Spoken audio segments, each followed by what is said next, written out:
Hey everyone, welcome back to the Dungeon Brawlers. I'm Jeremy DMing, and today we continue the epic journey of the Dungeon Brawlers. If you've been following along, you know we are building to some great stuff. Alright, so And if you're new here, you know you don't must worry. find You can the catch up arena. anytime. Now, IRINA. let's get back to the And action. it's more than likely somewhere in a library within Volstagg. We need to find her. Did we want? What time of day would it be? Well, let's say early afternoon, roughly around maybe 2 o'clock. Well, did we want to go look for the library? I think we should. Plenty of daylight left. Oh, yeah, Between that's that or getting Russ a new backpack since he destroyed his last one.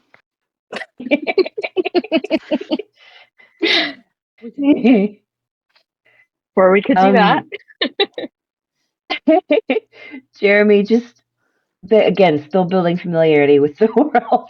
Given that Valstog is the capital, there are more than likely merchants where we can get Russ a new backpack on the way. Yes.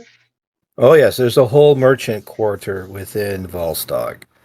I believe you visited some of those places last time. I believe you went to an apothecary there, and yet there is a vast network of merchants that go all throughout, of Volstagg proper itself. In fact. One such merchant, has a little bit of fame behind him. He's a traveling merchant. He is a gnome merchant by the name of Clint, and people have talked about him. And his name has come up from time to time throughout some of your travels. So you would know that he exists, and he wanders around Volstagg selling his wares to those that can afford it. Okay. Friends, I have never been to the city before. I will continue to play my foreign card as long as I can. But I don't know where we would find a library, but apparently there are many places to find a backpack for our dwarf of many talents here. I do want to say something that I just realized when I got to my armor when I was setting it up. My armor is called the Smoldering Plate Armor, and I thought it was just cool because of the name Oh of it. no. So I've just realized that odorless smoke rises from my armor constantly. Oh. Sounds interesting. Oh, so you have the smoldering armor. You didn't keep the dread helm, huh? I That's did kind of keep the dread interesting. helm. Oh, there you go. I kept the dread helm too. The smoldering plate armor is just regular plate armor. It's nothing mythical or anything like that. It just smoke rises up off of it, just like the dread helm. There's nothing really magical about it per se, except for the eyes glow red. Yes. I don't know if you noticed, but there's smoke rising from your armor. Is it on fire? No, I am just that hot. And Rust will lick his finger and touch his armor and go, Oh my goodness, Rust. All right. So, what would you guys like to do? I think we're leaning toward finding the library. Maybe if we find Clint, the merchant, or a backpack store on the way, we'll get Rust fitted out. But I think we want to head to the library, yes? Yeah. Yes. Okay. I'm also gonna make a note. Carrie does wear a cloak, and I'm gonna make a couple comments on it every now and again. It has to do with her backstory at this point, but on why she has it. So Cool. just so if I bring something up about it, just might be an idea to keep it in mind. oh, now I know why I can't pin it. I don't have that permission. Yeah, I still have to go through everyone's backstory. That's a lot of stuff to read, guys. Give me time. I said I I don't had want 3 sentences. to. You told me to Oh, write you gotta more. memorize it now.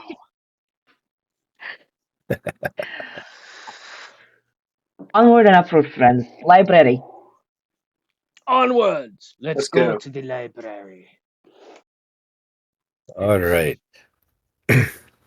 So you leave the throne room, and as you do, right?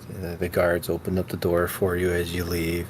All of you do notice that uh, just as you're about to cross over the threshold, Ilanis almost collapses to the ground, and but Deacon was there to catch him and then prop him up, and Valric and Elisa also go and help Ilanis, and that's the last thing you see as the guards uh, close the door behind you. You are now in the courtyard of the castle. It's just something's niggling at my brain. So, Jeremy, did you tell us what kind of creature Deacon is? I mean, you described him, but did you tell us what he is? Like what Nope, species, or is that something that? nope. I Okay. did. I Can didn't. I I go didn't and see say if I what. know what kind of species he is? Yeah, you can definitely try to determine that if you like. You know what? You've being adventurers and going about. You've probably more than likely in your past have encountered a kobold once or twice in your life. And Ah, Deacon is a little kobold, very brave. okay. Uh, you know, not a care in the world, kind of childish in that aspect. Rushes in without thinking type personality, as you've kind of probably already surmised. hmm Okay, thank you. Metagame wise, I love Deacon. He's a great little guy. Aw. Yes, he seems to be a very favorite NPC of mine. He's just so empowering. He's just like, let's go get him for Enderman, and then Pretty off he much. goes. Pretty much. Well, fr- He's a great one to bring people out of their shells. Aw. Well, friends, do you have books in your land, or are you still on scroll? Everyone would know that yes, there are places that hold books, great libraries throughout the kingdom, mainly in the larger cities, like Volstagg would definitely have one. The other larger city within the kingdom, Meliner, would also have one as well. Okay. So let's head off Uh, towards the trades district. That route, find the bag, and ask about a library. Unless we can visually see from the church proper. Church. The castle proper. Oh, that might be kind of hard to do from the castle proper. It is a very big city. So, as you begin to leave, and I believe I made mention of this last time too, but I'm gonna make mention of it again. Um, as you leave and you're in the courtyard, and you're kind of, still looking around and familiarizing yourself with the world and whatnot, you do notice that one of the guard towers built into the wall of the castle proper is a large tower made out of black stone, solid black. It's larger than the other three watchtowers that basically form the corners, if you will, of the battlements. And you do see a singular door at the bottom. You don't see any windows going up. And the roof itself, most guard towers would have a parapet or maybe end in a conical roof. This one doesn't end in that. This one ends in four spires that looks like a clawed hand reaching for the sky at the top.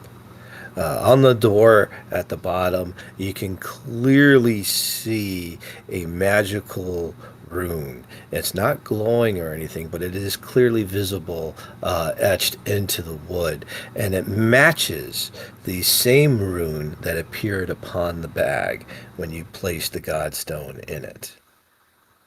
Master Dwarf, don't even think about it. We must get to the library first. Get back here.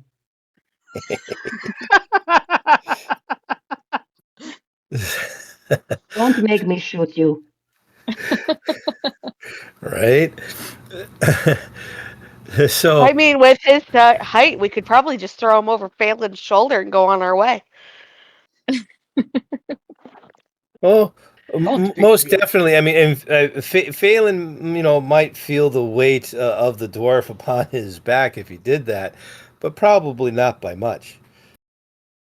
I see it. We shall investigate it. But first we must find the Lady Irina, please. Mhm. But we must find a drink. This dwarf is thirsty. If you sing gold, gold, gold, gold, gold, so help me. No power on this planet will help you. Carrie just walks away towards where she thinks library might be. Mhm. I shall follow my wise friend. I am also following Kiri. All right. So you guys, I'm assuming, are all following each other here. You're going down the main road once again out of the castle proper and into the port district, following the King's Road that goes right through the center of Volstagg. And it's heading in a southerly direction, with the port on the right side at this point, the west coast and everything, and then it curves slightly to the east, and at the end of that curve is when you begin to enter the mercantile district, where you can, there's all kinds of shops. You see forges. You can see the Dragon's Tooth Tavern is there. All kinds of wondrous things are being produced. People are coming and going, selling their goods, doing their daily business within the merchant district. And you're keeping your eye out for anything that could be construed as a place of learning. You know, because that's what a library would be. It would be a place of learning. As you continue down the road, and you're going through the merchant district, um, you do see a building that's a little more off to the north, in the merchant district. It looks to be maybe a few blocks north, but it is quite large. It has a very, gosh, what's the word I wanted? I don't want to say scholarly look to it, but it definitely draws your attention as a building of interest. So you're in the merchant district. What do you want to do? I'm gonna head straight for that building of interest because Yep. I'm kind of on my own path at this point. I know where I want to end up. Yeah. I shall follow Library. because I know that, yeah, library. So you weave your way through the merchant district, and you follow a side road that is heading north, and the road itself, uh, you got buildings on either side of you, uh, and when the road opens into a square, right? It's a large pavilion-like square there. At the northern end, you can see this large building. It's got columns, across its face. There's statues and carved frescoes along the stone.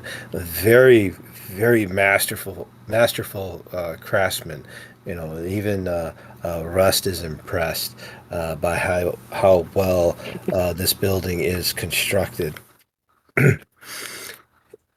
In silvered letters across Not necessarily the top. I mean, think of this building as it's like a square.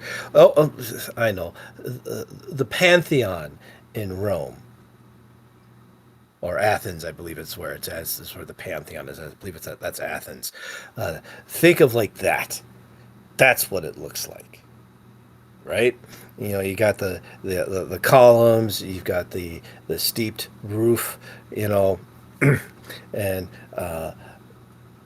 in the stone that's in between the steeped roof that's on the front facing side of the building is a name that is etched across it in silvered letters. It says Nebula Incantorum. There's several statues within the square as well. You can see people dressed in basically school robes, if you will. There are people in deep discussions. Some sitting under a tree that's in the pavilion. There's a fountain. People are discussing philosophy, mathematics as you're passing everyone, speaking in things that some of you may understand, some of you have no clue. You know, I mean, you can you can sense that there is a lot of knowledge here contained in this small area based on what you're seeing and experiencing. There is a stone stepway that leads up to basically like the front porch of the Nebula Incantorum. On the front face of the building, when you're on that porch, is a double door. When people are coming in and out the doors, this place is a pretty hopping place to be. There's lots of stuff going on here. Uh, when you enter the building, it's almost, the experience is like night and day. It was bright outside. There's lots of talking, lots of commotion going on. But the second you enter the incantorum, like almost all sound almost ceases. It's like a dead silence. And you can see people walking around the incantorum, going from the shelf to shelf, pulling out books, pulling out scrolls, going to tables and beginning to read. There is a small desk roughly right as you enter. It's not really a foyer because it's one big, massive room. And behind that desk is a gnome. He's got short black hair, a very thin black mustache. He has a single monocle in his eye, and he's reading a book. There's a inkwell with a quill, and in front of the desk is a stand with a book that is open, and that's where the let's say that's where the ink well is and where the quill is at. As you approach, the gnome is disappointed. His shoulders kind of drop. And he looks up at you guys, and he holds up one finger to his mouth and then points to the book that's on the stand before him. I say loudly, "Well, sir, we are here to see if we can find a specific person." While he's sitting there basically shouting, Kiri's gonna be in the background just rubbing the space between her brows. So as you do that, Rust, the gnome is so taken aback that his monocle falls from his face, and he puts a finger to his lips and he goes, "Shh, sign the book, and then go find whatever it is you want to read." And look at the book. And And I put a and then he picks up, he retrieves the monocle, from his chest because it was dangling there, from the little tiny chain, and he adjusts it back into his eye, and then he goes back to reading the open book that was before him. And look at the book, and I just put an R across 2 lines. Because I am special. And You're special, all right. and as you do that, you can see that the basically the sign-in book, if you will, has tons of names. Lots of pages and pages have already been filled out in this book. Actually, can I look through the names and see if I can find who we are looking for? Hmm. Let's do a. Sure, I'll have you. Yeah, you could do that. Let's just do an investigation check on the book, so that way you're spending some time thumbing through the previous pages to see if you can find the name you're looking for. How about a 21? Ooh. Nice, nice. On a 21, you still don't find the name Irina. Kiri's gonna sign the book and then walk up to the gnome and go and quietly, unlike Rust, go, "Could I just have a moment of your time? I hate to disturb your reading." Again, the gnome's shoulders kind of just drop, like, "Oh my God, really?" And he looks up and he says, "Who are you looking for, madam?" A woman by the name of Artari. I do apologize for disturbing you, but it is imperative that we find her. Atari, you said. I thought we Yes. were looking I for don't. Arena. I don't Arena? know. Yeah, I don't know anyone named Atari. I am bad with names, excuse me. No worries. uh, I apologize, good sir. I misspoke. It is an Arena that we are looking for. Ah, you want the professor? Her office is in the back, clearly marked. Can't miss it.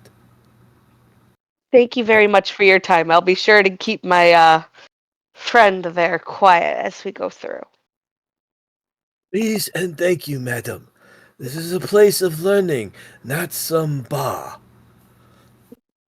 How rude. Bars have drinks. Rest of you are not quiet. I will drag you through this library by your beard. Not a peep. And that would be a little bit more rowdy than if he just was loud. Have you ever heard of a moose call? Grab the beard and you shall hear one. Harry just glares at Rust.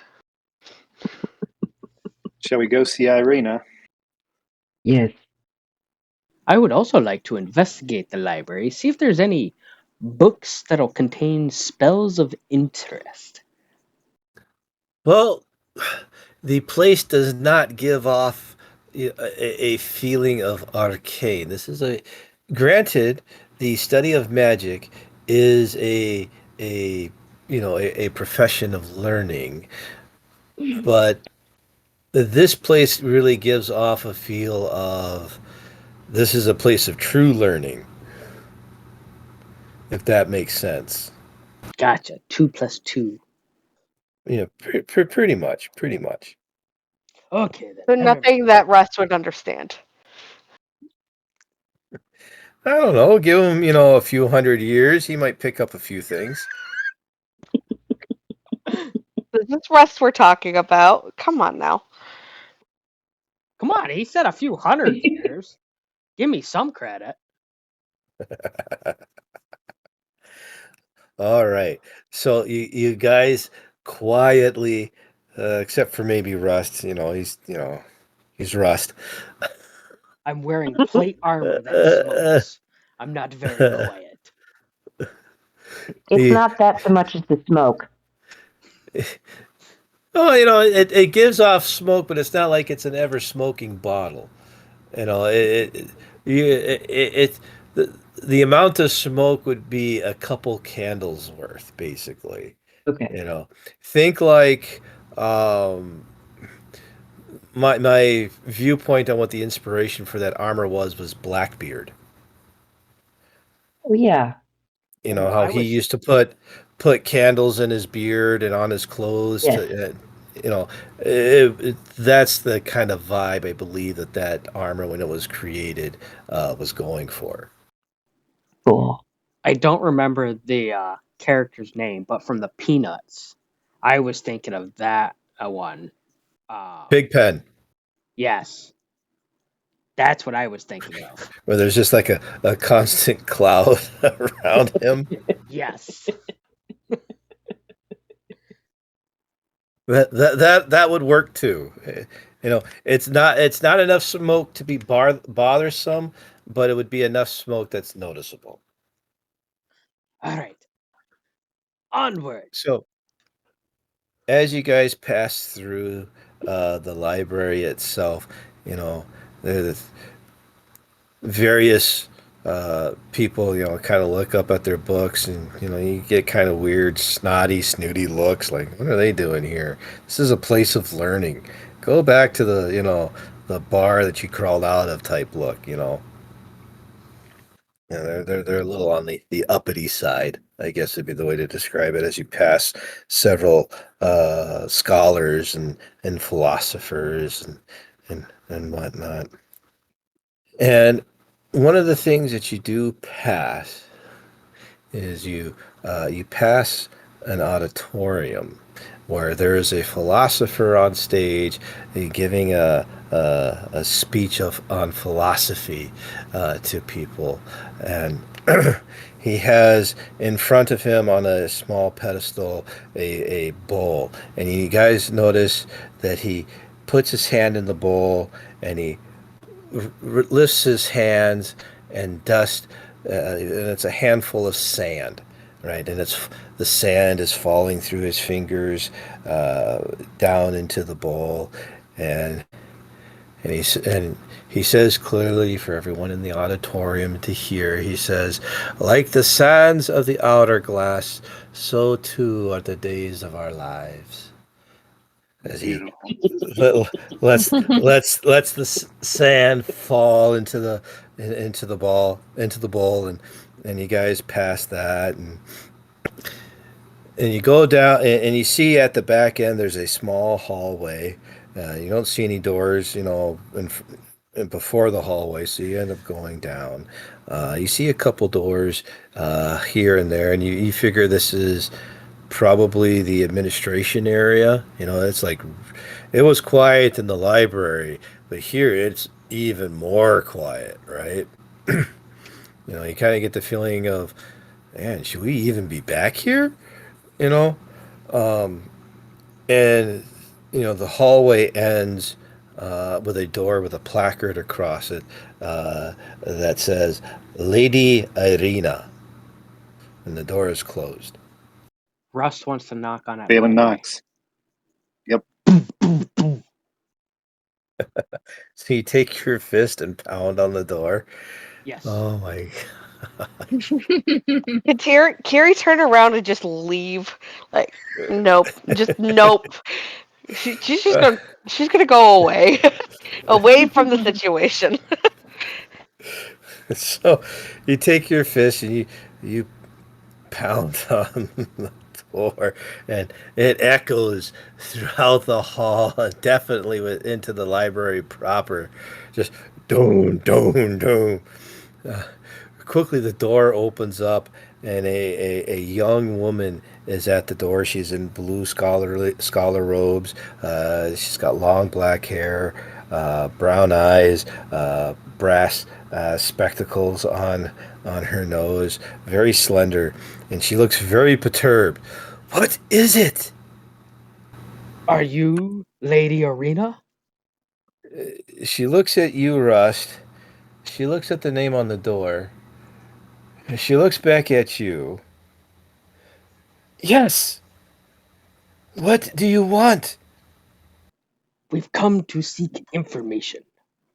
There's plenty of information out in the main library. Why did you come to my door and bang so rudely? My lady, we are now experiencing the consequences of our actions.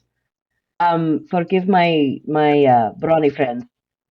We were sent here by the king himself in order to get some information about artifacts we found in Ashtonvale. Uh,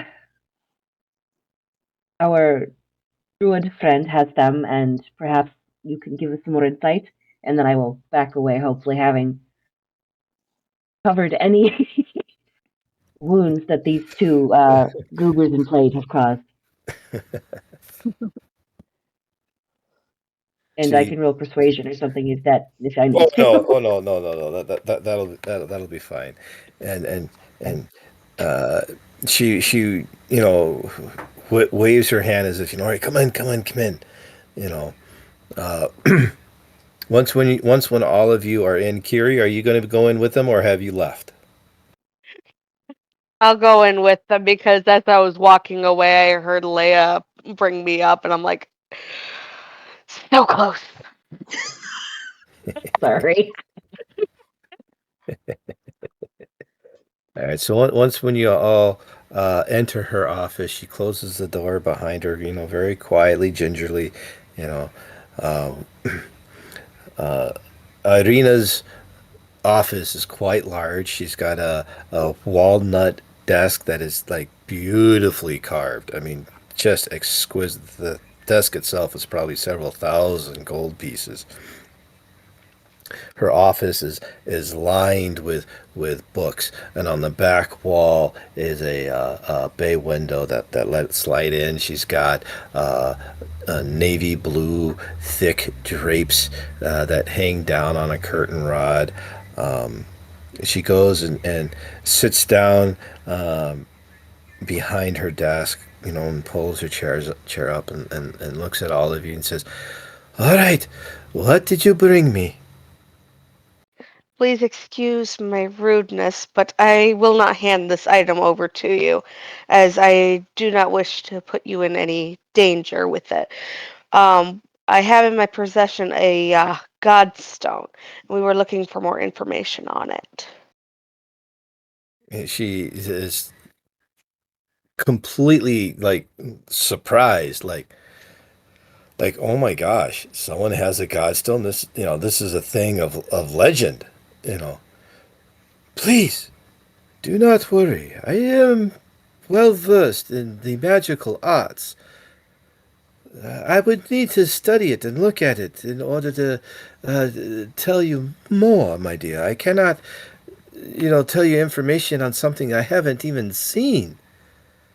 I will open the bag and show it to you, but I do not recommend touching it. This has a very malicious aura to it, and I really would not wish you any issues with it. Even Alanis does not want anything to do with this. And And I she walk up and hold open the bag so she can look into it. he, Even she's kind of a little bit surprised that even Alanis didn't want to really mess with it. And she straightens the glasses on her eyes, and she kind of just peers into the bag a little bit, and like her eyes widen in surprise. Oh my! Well, yeah, that is a godstone. Oh, no doubt about it. You can feel the arcane power just emanating from it. Wow, that I haven't sensed such power like that before, my lady. Wow, that is quite spectacular. And she kind of squints her eyes at it and looks at it and I wonder. She goes, you could go ahead and close it, my dear. I think I've seen enough of that cursed item. My. There's evil there. There's evil in that thing that will not sleep, my dear. I don't know how you can manage even carrying such an item. Is that the only item you wanted me to look at? The other item we no longer have in our possession. Alanis kept it, but we had a box with a dead worm in it, and we believe that it is tied to the worm that walks. Caius. Rust whispers, quite loudly. Caius, you say? Well, that is a fairy tale for all I know. I have studied such tales in my travels and in my studies. It's a tale that comes from the Aldo Rune. Interesting. I have heard and seen things today that question my understanding of history. And she gets up from the desk and she goes over to her, her wall of books, and begins to uh, look at the titles of books, and she's looking. Here we are. And she pulls a thick thick book out.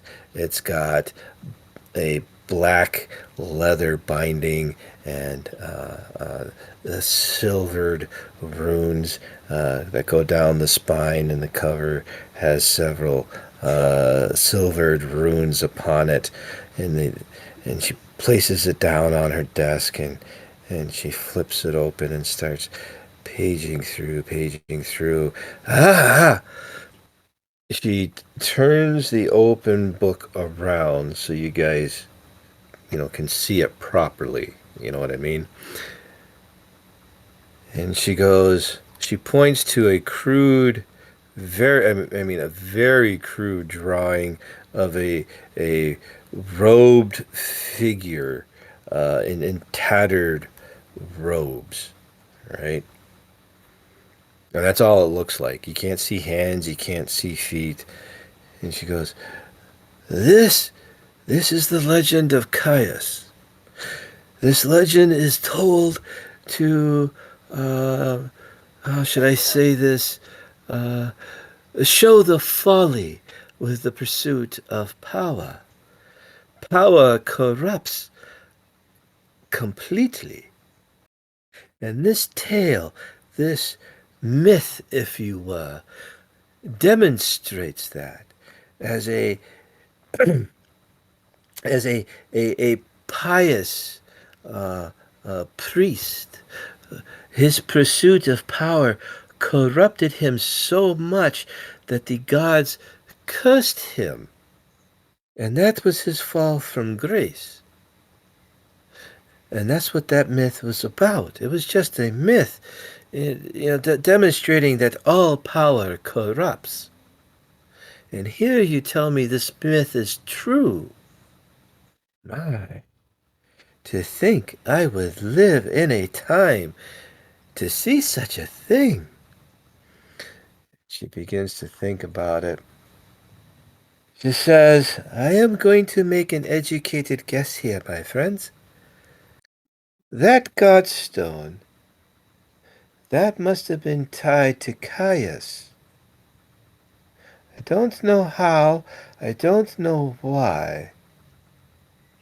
Whoever you got it from, however you got it, whatever it was used for before it was in your possession, that would have enough power to summon beings from beyond the cosmos, my dear.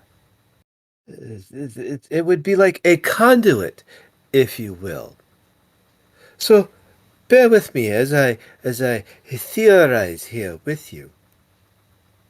If there is such a thing that goes beyond the heavens, beyond the hells, that reaches out to that primordial beginning of all things, and if we are to believe that a being could exist out there, whether that being be of good, whether that be a being of evil, or true neutrality, that is irrelevant for this discussion.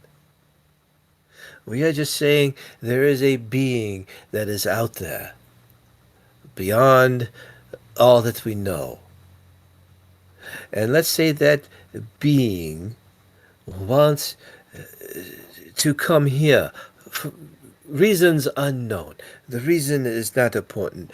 We just are saying that this being wants to get from point A to point B. To pass through all of that, to pass through the outer cosmos, to pass through the heavens and the hells, and to be able to manifest here, it would need a beacon, something of strong magical power that would guide it here. Preferably, that item would match the being's intentions. If the being's intentions were of evil, it would need to be an item of exceedingly evil origins. If that being was a being of good, same thing. It would need to be the most holy relic of the land.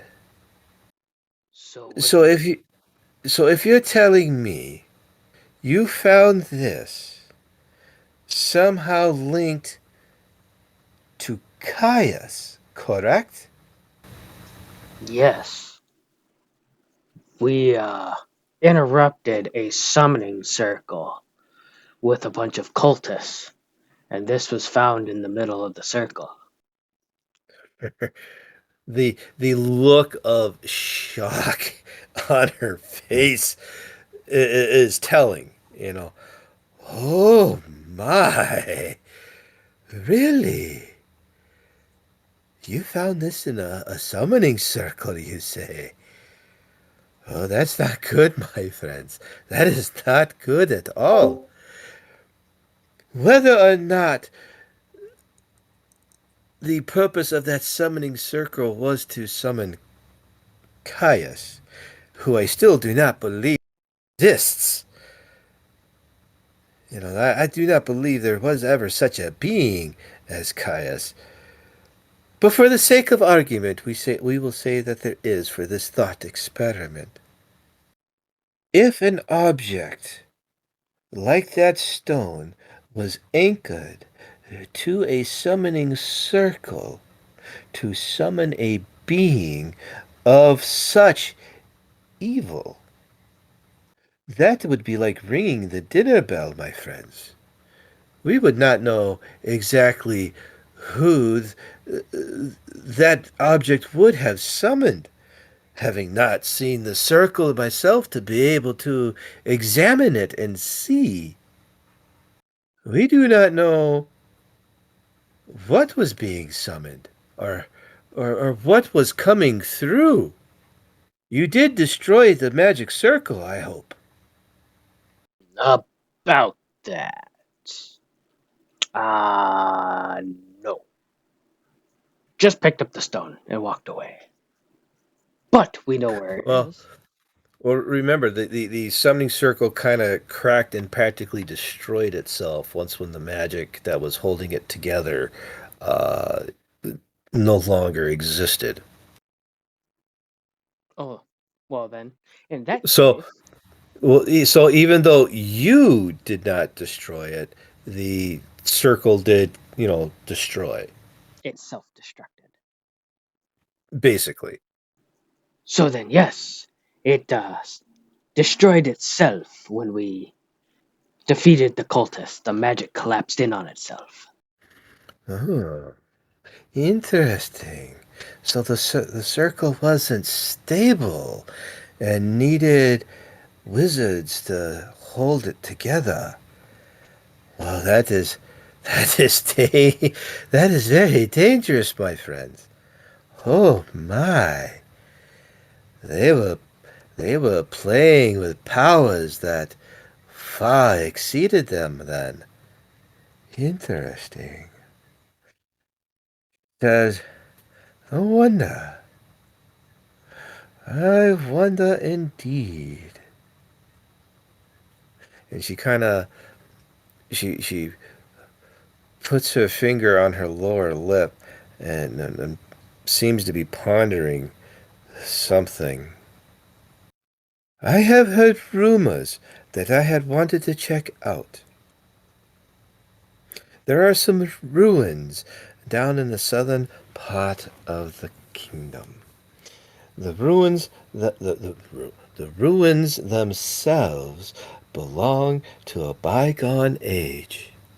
An ancient war was fought on this land millennia ago.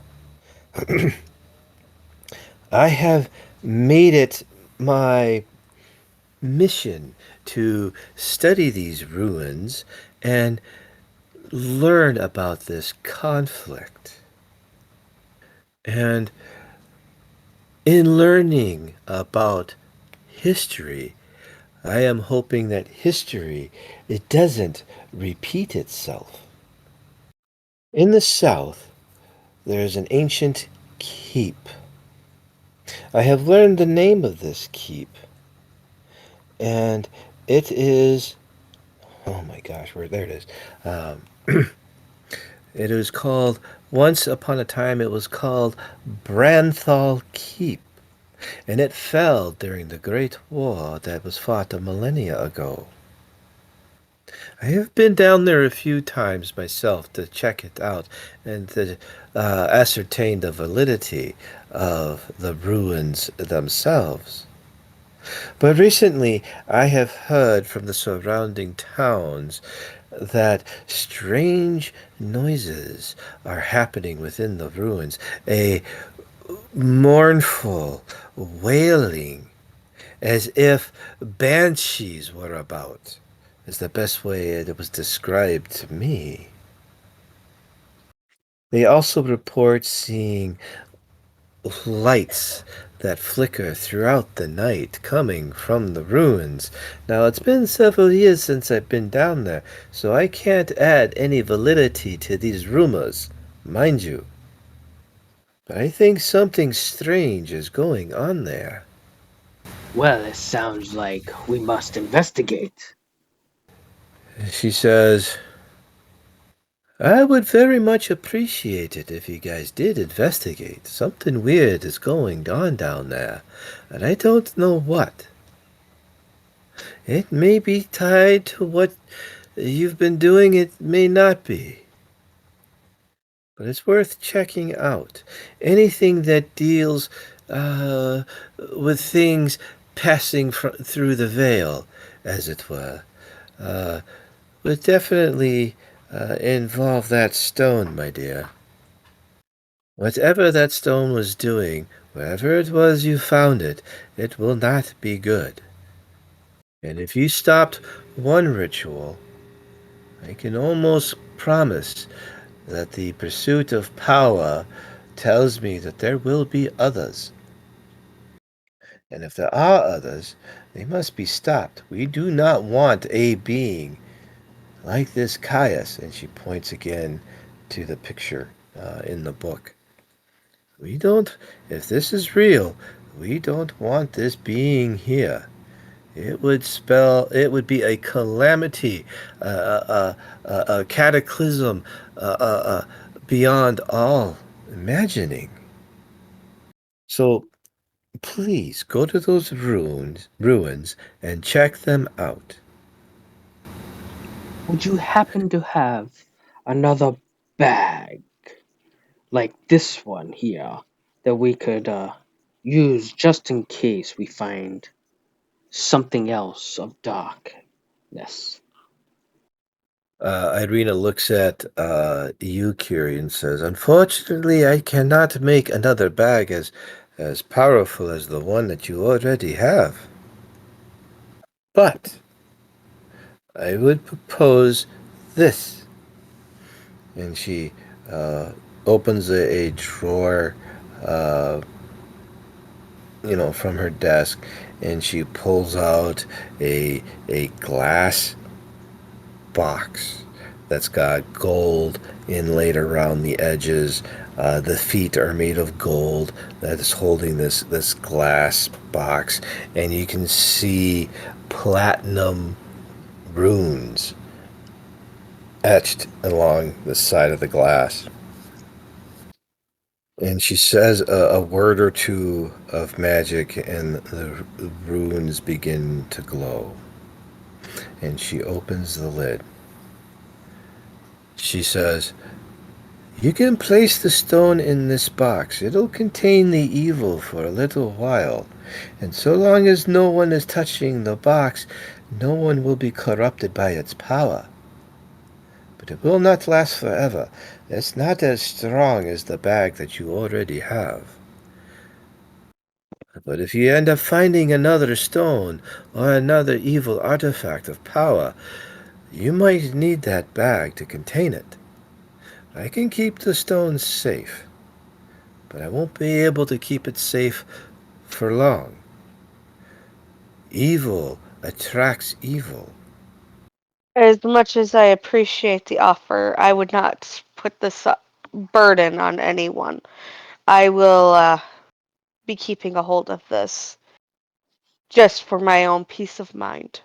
As you have stated, evil attracts evil, and if you have this in your possession and it starts to leak, you would be in danger, and that is in no way what we need right now. "Very well, my dear. That choice is yours."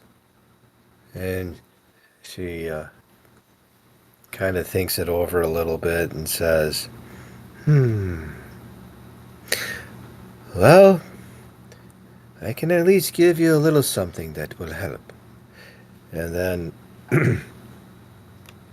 she opens another drawer, this time on the opposite side of the desk.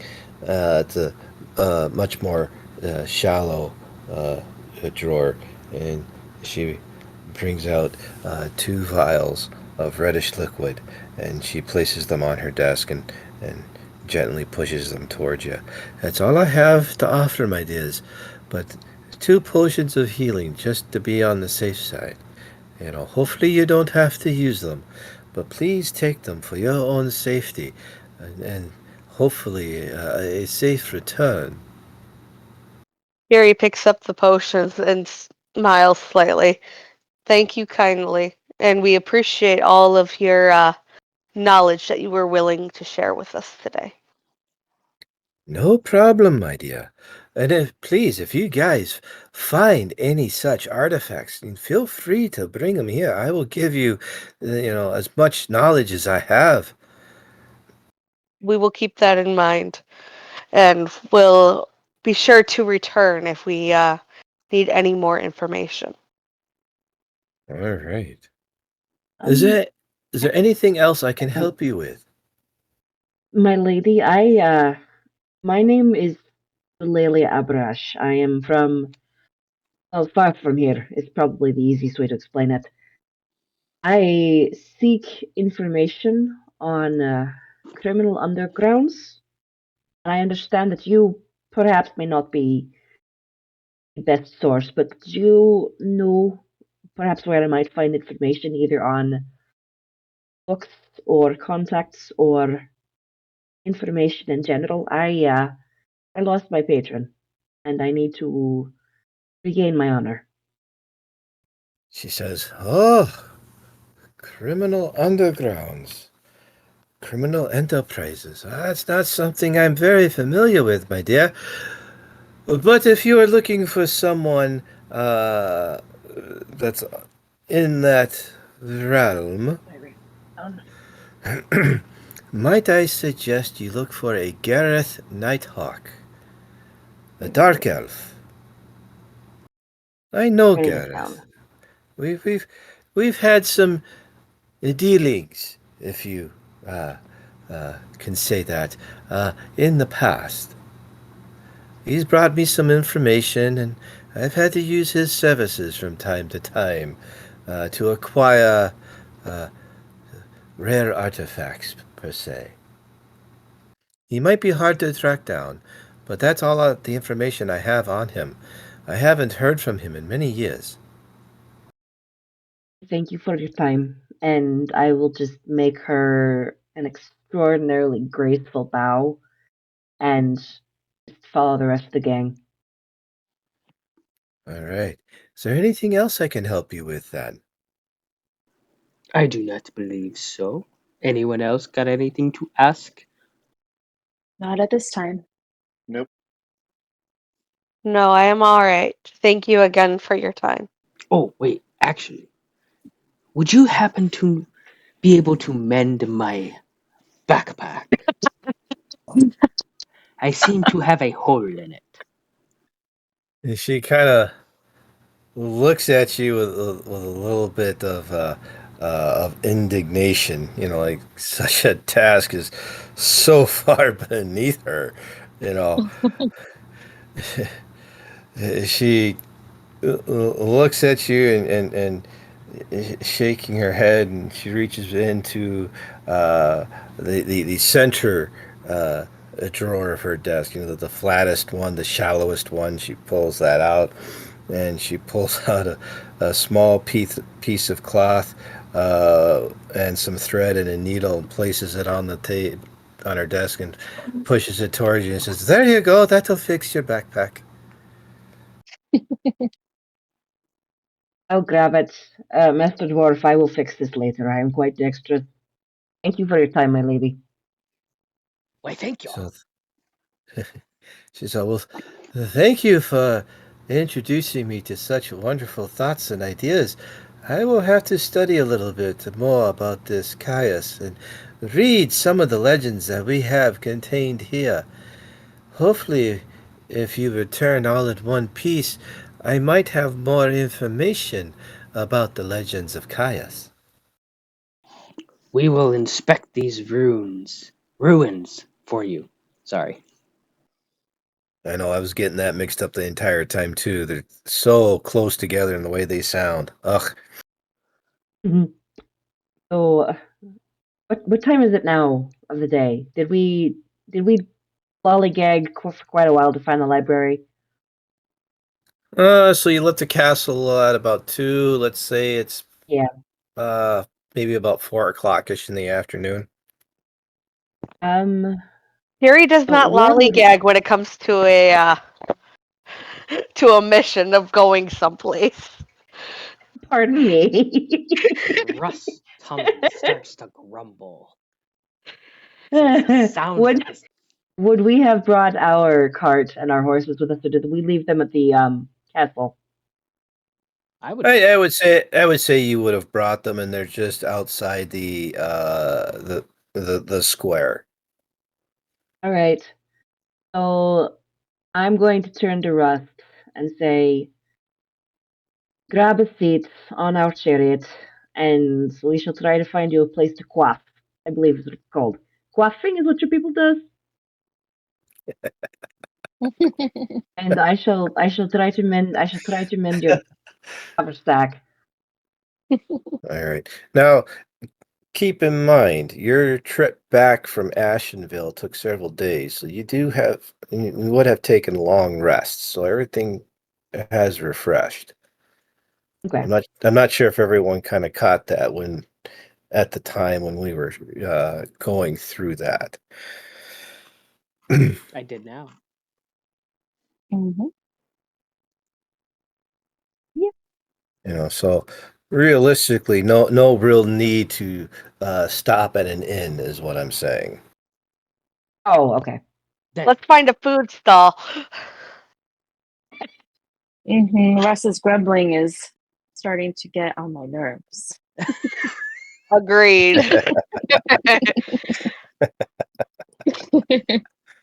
Oh my. All Let's right. get the man some food. let's get the man some ale. All right. So at this point, I would assume that you guys are going to leave the Nebula Incantorum. I think so. Yes. Yes. Yes. All right.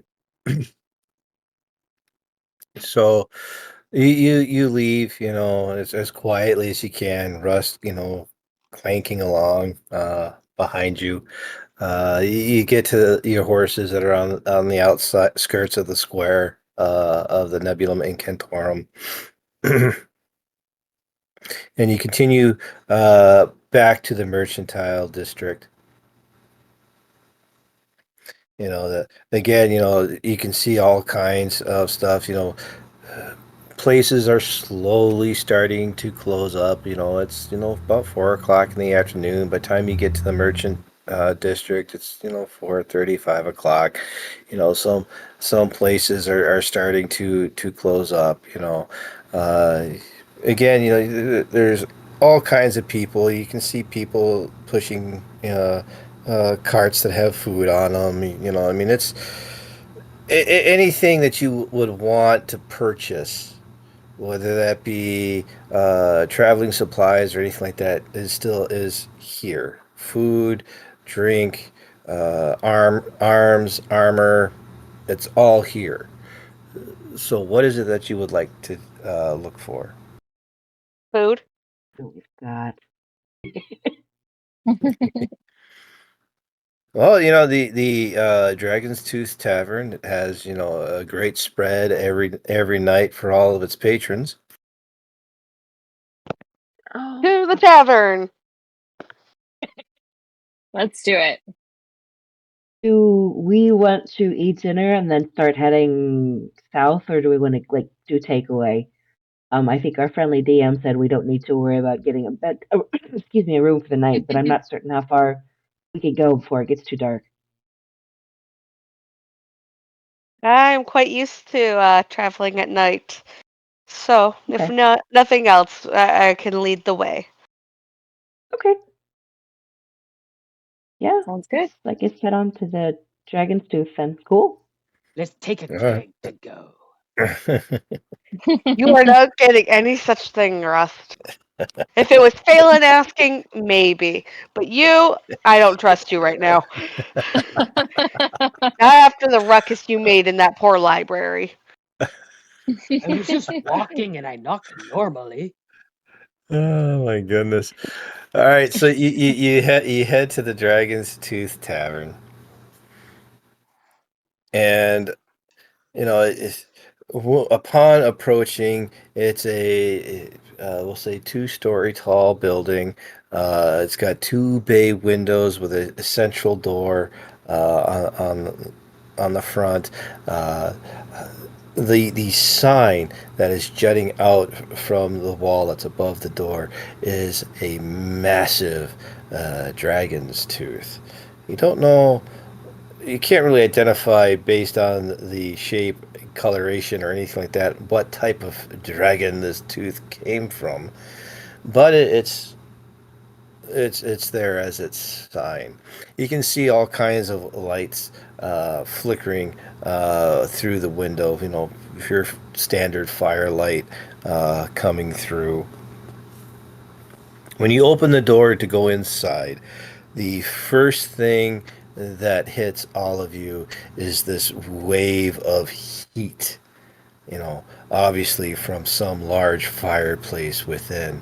And then following that is a rush of such deculent smells of such wonderful dishes that must be being cooked in the kitchen. When you enter the tavern, it's got we'll say 7 tables within the common room. On Okay, so let's say the front face of the tavern, let's say, is facing north. So when you are entering in, you're entering going in facing a southerly direction. On the eastern wall is a large fireplace with, just a roaring fire. And you can clearly feel that is where the heat is coming from. On the west is the bar itself. And behind the bar is a being that you are just like, whoa, right?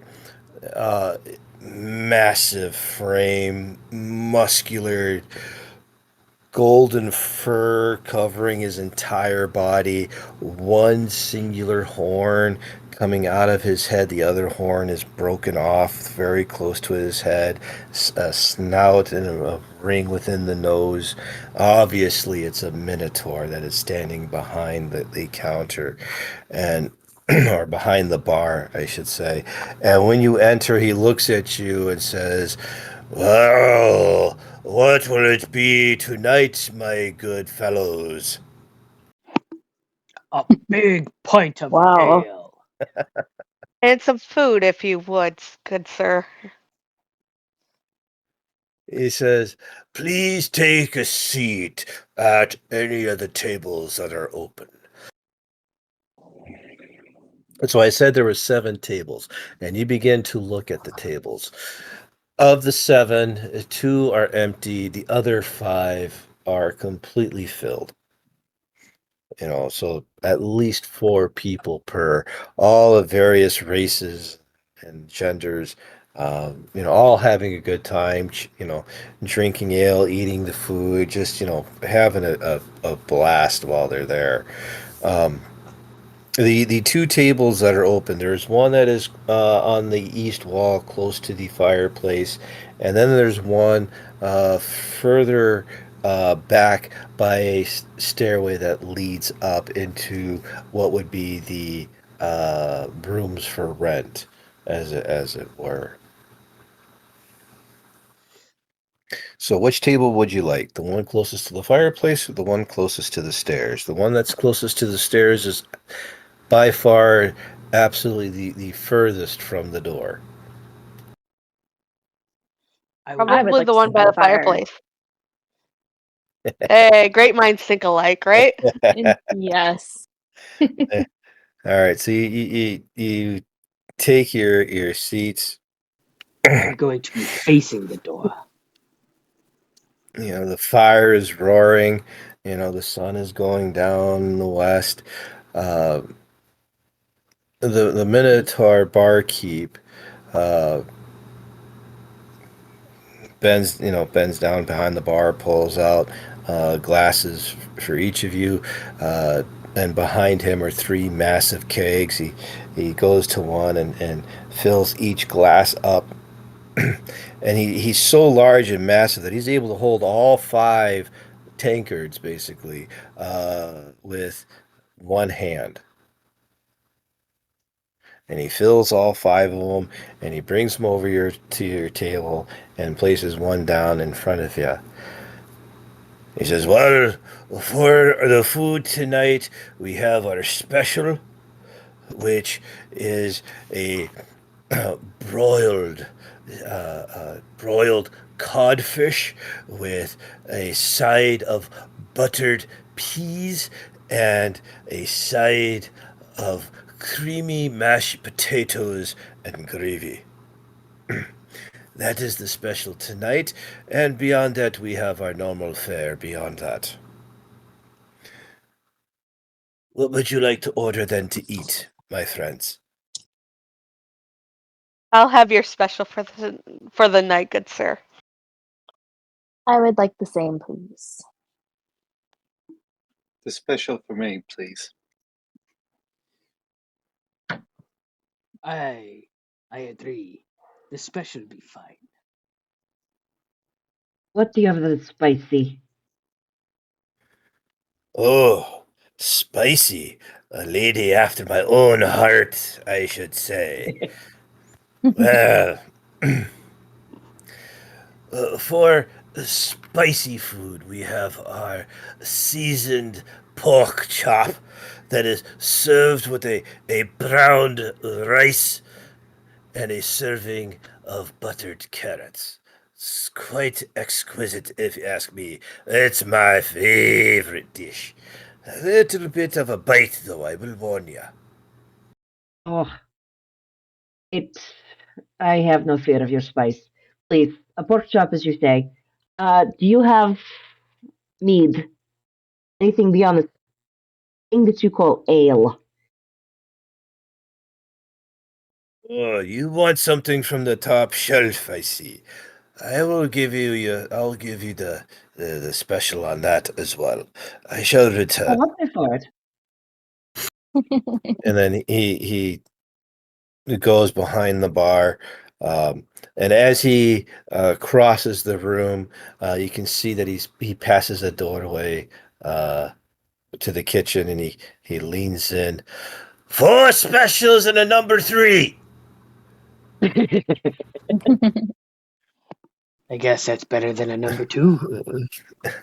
and he goes behind the bar, and you see him pull out a very delicate a glass goblet that seems minuscule in his large hand.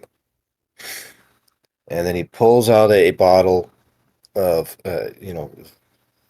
deep, dark, reddish liquid. You can see through the glass. He pulls out the cork. I mean, you know, usually people have problems pulling out corks and bottles. I mean, it's just, instantly. I mean, the guy is strong, and he fills the goblet about three quarters, and he kind of looks at it a little bit and holds it up to his nose and gives it a little smell, and then nods, and then he brings it over to you, and he places the goblet before you, Leia, and then places the bottle in front of you. A special, I special from the Elven Kingdom, those of a finer tongue. thank you, sir. I think I will bow my head and I don't know what the cost is, but just because I can tell it's finer, I think I will bow my head and gently hand him at least a gold coin with both hands, very ritualistically. Says, "What? Thank you, my lady," he says. "I hope you enjoyed tonight's entertainment. I have contracted a bard of such skill that he is able to mesmerize crowds wherever he goes." And as he says that, he kind of looks over to the front section of the common room. So when you walked in, you actually walked right past it. So I said there were two bay windows, right? Yes. So when you walked in, the bay window immediately to your right has a small stage.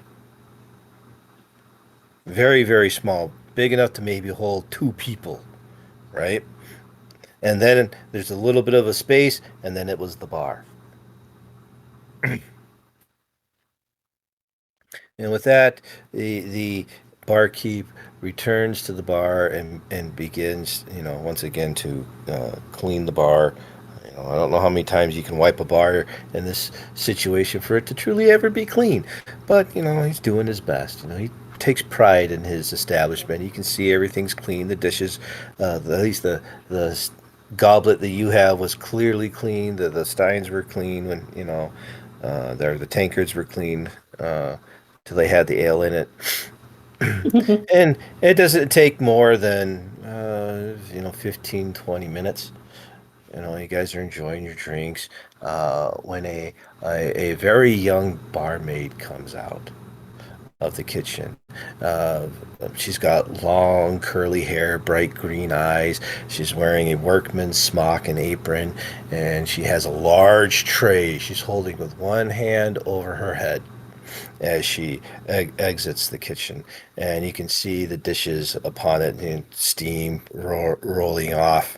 And then she comes to your table, and she, with such agility, places the large tray down, and then, places a plate of food in front of you. And then the sun is going down further. It's starting to getting a little dark outside.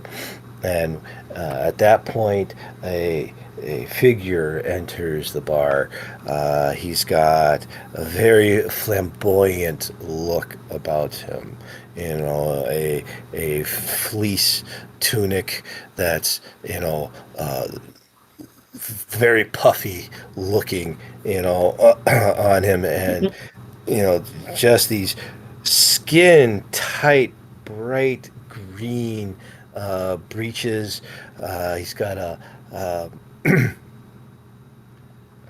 a lute strapped to his back. He's got a tricorn hat with a let's say a long red feather out of it, and he steps up on the stage and he begins tuning his instrument. And as the sun begins to dip and it starts to get a little dark inside, something happens that is something you've never experienced before. This is quite the unique tavern. As it gets dark outside, runes upon the wall, the ceiling, and the floor begin to glow. And as it gets darker, that glow gets brighter and brighter. And when the sun goes down completely to start the night, the runes begin to flash different colors. And then the bard begins to sing such a wonderful tale of heroic deeds and myths of a bygone era. And you're eating your food and having a good time. And then shortly after all this begins, two figures come out of the kitchen. They're just kitchen staff. They're white workman's clothes and aprons, and they have in their hand basically it's a staff with another bar at the very top. And dangling down each side, multiples on both sides of that bar are necklaces with runes upon. Basically, they look like they could be made from like little clay. Uh, uh, Clay stones with runes etched upon them, and those runes also glow and flash in different colors. And as the bard is singing, they go from table to table, asking anyone if they would like to purchase said necklace. And one comes to you and asks if anyone at this table would like one of our specialty necklaces. Is there any special properties? The man looks at you, looks at the glowing runed necklaces, and looks at you again. Yeah, there's a magical property to it.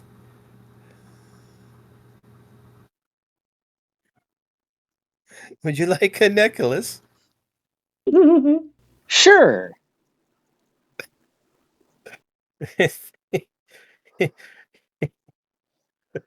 He goes, 20 silver, please. 10 silver? No, 20 silver. Rust will take a big old swig from his ale and then find 20 silver in his coin purse. All right, so when you hand it over, he takes one of them off and places it around your neck. So there you are. You're sitting there. You got a necklace of clay. They're not really stones, but I don't know what else really to call them. That have runes etched upon them. They're flashing all different colors. Much like the floor, the walls, and the ceiling. Anyone else like one? Got it. We're gonna rave.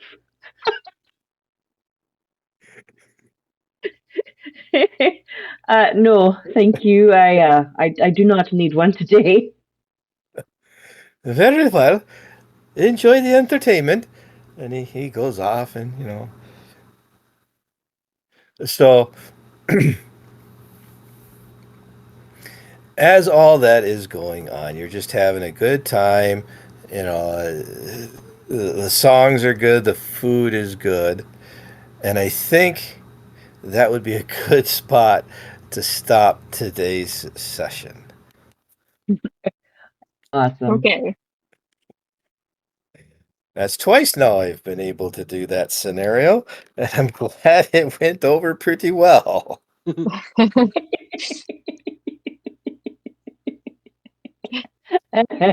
I love it.